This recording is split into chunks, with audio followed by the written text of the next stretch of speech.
Hi guys, ako pala si George Sawasi. Ito ang aking video dahil ito ang aking totoong buhay. Mahirap lang po kami i-aaral pero sarili ko na lang po ang gumagastos. At maraming salamat na lang pala sa CBNC dahil silang tumutulong sa amin. Isa pa ko sa scholarship nila. Malaking tulong po ito sa akin at utang loob ko po sa kanila dahil maganda po ang tulong nila sa amin. Ginagamit ko po ito sa tama, pamasahe, pangbayad ng school. Minsan po hindi ko na rin nababayaran ng school dahil mga pagkain pa po namin pinag-prepare ko. Kaya guys, dito po ako nagkakaroon ng lakas at tatag ng loob. Pinapagkumpara ko po yung trabaho ko bago yung aral ko. Pinipili ko po lahat ng decision ko sa buhay. Kung mag-aaral po ako, makapagtapos, masaya po ang buhay ko. Makatulong po ako sa magulang ko. Kung iisipin ko naman po ang pagtatrabaho ng maaga, hirap po katulad po ng ito dahil nadanas ko na po lahat ng trabaho. Nakapasok na po ako sa mga trabaho, construction, lahat po napasok ako. Maliban na lang sa mga building na ginagawa. Dahil guys, maliban sa iba. Dahil guys, ang hirap talaga ng buhay dito sa amin. Dahil kung hindi ka po masipag, wala ka pong makakain. Kaya guys, kayong mga kabataan dyan na nagtatambay, isipin nyo rin ang kapakanan ng mga magulang nyo. Alam nyo guys na pinapaaral ka nila at pinapaghirapan kahit dugot pawis na sila trabaho sa ibang tao, tuloy pa rin sila sa suporta sa iyo. Tapos gaganunin mo lang. Ako guys po, trabaho magulang ko, tama sa pagkain, pero hindi na po nila nasusuportahan yung pag-aaral ko. Sumusuportahan na lang po sa akin si BNC at si Uncle Buet. Dahil sa kanya, natulungan niyo po ako. Nakapag-aral po ako. Nakapagtapos po ako ng junior high school. High school na po ako ngayon, grade 11 po guys. Sana po, palarin po ako ng Diyos na makapagtapos. Dahil guys, pangarap ko po talaga to sa buong buhay ko. Makapagtapos at makatulong sa mga kapwa-tao ko at mga magulang ko. Ayaw ko rin po guys, tularan yung ate kong nakapag-asawa. Hindi po sa pangangansaw sa kanya. Dahil siya po dati ay sinusuportahan ng aking mga magulang. Doon po nasira ang relasyon sa amin ng aking magulang. Pinagbibili po siya ng kailangan niya sa school. Pinagbili po siya ng cellphone. Kami po ay hindi. Kaya guys, parang nawalan na po ng lakas na loob na ang aming mga magulang na makapagtapos kami. Kaya iniisip ko po lahat. Kahit po ako ay nahihirapan na sa araw-araw, Sabado, Linggo, trabaho, Lunes, Biyernes, aral po. Pag wala po kaming pasok, trabaho naman po. Galing po yung ating roles sa buhay. Dahil hindi po ako nagpapahinga. Minsan lang po ako magpahinga sa gabi. Sa isang linggo, isang araw po minsan. Minsan sa 2 araw. Pero guys, madalas po nagtatrabaho po ako. Minsan sa ibang tao po, nagtatrabaho po ako. May pamasahe lang po ako. Pag may pamasahe naman po ako, magtatrabaho po ako para sa mga pagkain namin. Dahil hindi po sapat yung suporta ng tatay namin. Dahil may sakit po siya, hindi niya na po kaya magtrabaho. Pati ang nanay ko may sakit na po guys. Kaya guys, ako na lang yung bilang tungkod nila na gumagabay sa kanila. Kahit po wala po akong simpleng trabaho, kahit tabas-tabas lang muna, araw-arawan lang muna, tumutulong po ako sa kanila sa pagkain. Minsan sa allowance ko nakakatulong rin po ako sa kanila. Pero buti na lang po nakasali ko ng scholarship ng CBNC. Asahan nyo, CBNC, lahat po ng tulong nyo hindi po kayo mabibigo sa akin dahil ito po talaga ang tinakda ko sa pangarap ko na sana mabigyan po ng pansin ng Panginoon na makapagtapos po ako. Dahil wala po laman ng buong isipan ko kundi makapagtapos lang. Alam ko guys, madali mang matukso sa mga babae kung sino man ang tutukso sa iyo.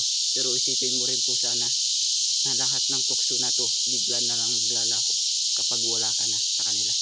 At wala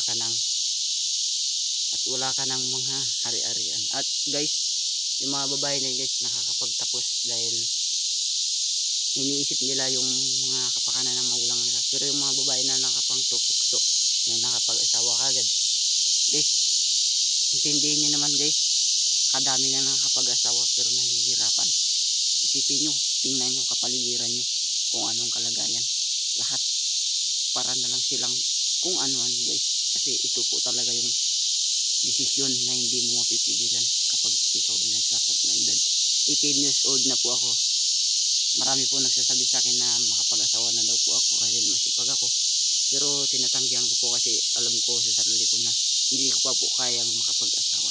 At guys, tsaka nga pala, nag-aaral ako, naglalakad lang. Salamat nga pala sa mga nagpasakay sa akin araw-araw na nakasalubong nila ko minsan sa daan, naglalakad. Maraming salamat po sa inyo. Utang na loob ko po sa inyo. Lubos na utang na loob ko po sa inyo. Pati na po sumusuporta sa akin na si Isi at si Angel. Maraming salamat po sa inyo. Hindi pa ako nagkaroon ng cellphone kundi binigay lang po ito ni Angel sa akin. Maraming salamat po sa kanya. Na sana buong biyaya niya po sa akin hindi po kayo mabibigo. At pinapanalangin po lagi araw-araw na makapagtapos. Kahit po nahihirapan ako sa dilim. Minsan madilim na po yung mga kapalaran ko. Nahihirapan ako, nalilito. Umiiyak na lang po lahat. Dinadaan ko na lang po sa iyak ang lahat ng problema ko. Na sana matugunan lahat ito pagdating ng college. Iniisip ko po kung anong kalagayan ko sa college. Alam ko po hindi po ako matalino. 80 lang po yung average ko. Hindi po ako maka 90. Minsan po nakakabot din, minsan wala. Pero iniisip ko lang. Kung susukuan ko po yung 80 na average ko, alam ko sa sarili ko na babagsak ako sa balang araw. Kaya kung ako po ay makapagtapos, makaangat sa buhay, alam ko na po anong kalagayan sa ibaba ko. Lahat po ng nasa ibaba ko, tapos pantay-pantay po kami ng problema at kalagayan. Hindi po ako lang yung mahirap, marami pa pong iba. Kaya guys, kayong mga tambay dyan, mag-isip-isip na kayo, mag-aral kayo. Kasi mahaba pa yung taon at araw para sa inyo. Guys, alam nyo lang, hindi lang sinasabi ng magulang nyo sa inyo na hihirapan na sila. Kaya sa akin guys, hindi ko na po sinasabi at hindi ko na po inihintay yung sabihan ako ng magulang ko na, anak, maghinto ka na, mag-aaral ka na. Guys, wala, iniisip ko lang, sariling pag-iisip ko talaga. Pinuprovide ko yung sarili ko, pinuprovide ko sa decision ko.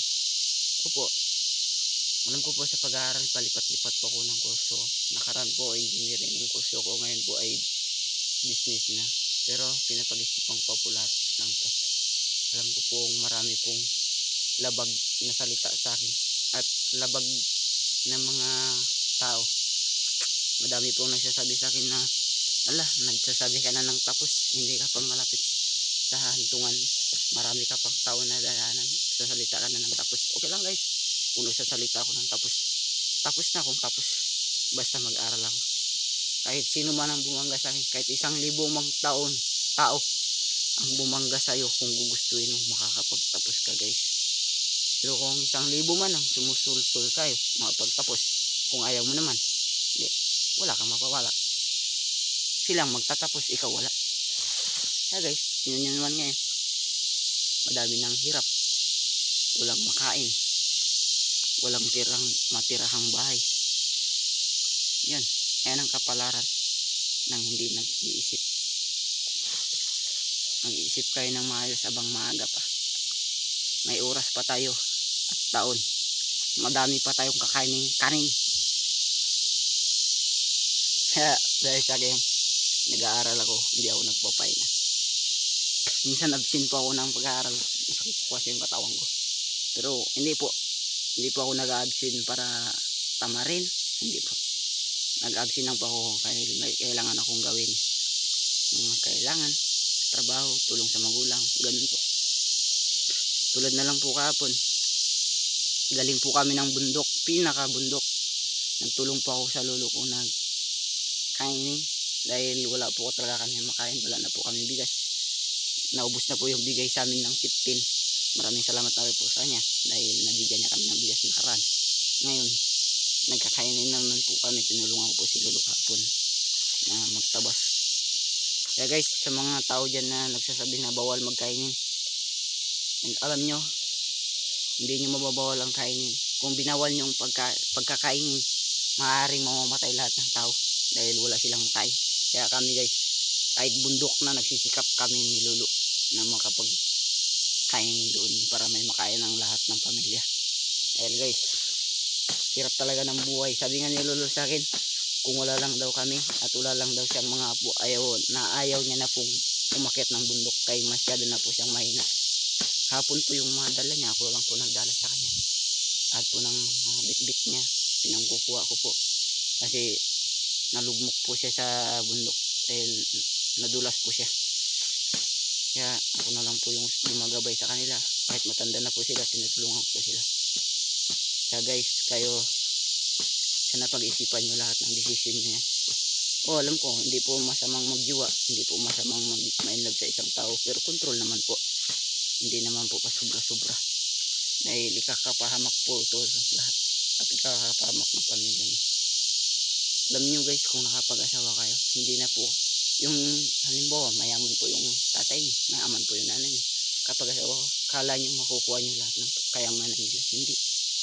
Nasasawa nyo. Paano pala kung naging asawa nyo, manigtabas lang din. Manigdamo.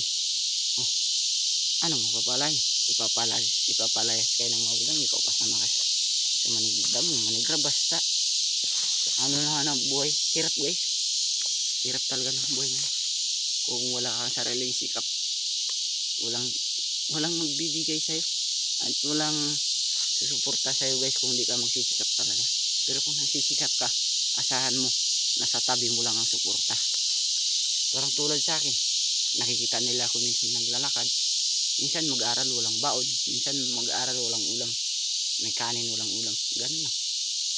Pinapagtiisan ko lang. Kung sa kanila may asin, sa akin walang asin, wala pang kutsara. Minsan may kutsara, minsan madumi, ganun. Pero hindi ko po kinakaya yung buhay ko. Sa buong buhay ko hindi ko kinakaya talaga. Alam kong sa mamang salita ng tapos, pero wala guys, wala akong choice kundi pangarapin lang talaga. Tapos na tapos, buong panatag ng loob na inaalay na makapagtapos. Pinupus ko po talaga yung sarili ko na makapagtapos ako guys. So yung trabaho ko buong araw, trabaho lang. Ay, alam ko mang napapagod ako, wala po akong sariling pamilya, pero hindi ko na po muna yung kailangan ngayon. Pamilya na yun, asawa na, hindi ko na po yung kailangan. Kapag 40 years old na ako, pwede na mag-asawa na ako guys. Pero pag sabi ngayon, ay sus, never minded, hindi muna. Sasabihin ko lang sa kanya, ay nako, mahihirapan ka lang sa buhay mo. Mag-isip ka, mag-aral ka, makapagtapos ka, ayos pa, bilid pa ako sa inyo, tayo guys. Experiencado na po talaga ako, dami na akong pinagdaanan na kahirapan, kita na po talaga ng Panginoon. Hirap na hirap minsan. Sa isang gabi parang feeling ko wala na akong liwanag para sa bukas, pero inaharap ko na lang po kahit gaano kahirap, basta makapag-aral lang po talaga ako. Kaya guys, maraming salamat po sa inyo dahil natulungan niyo ako kahit na papano. Hindi ko man kayo kilala, nakakasakay pa ko kung nakakadaan, kung may nagdadaan po. Maraming salamat na rin po sa inyo. Itang naloob ko po ito sa inyo.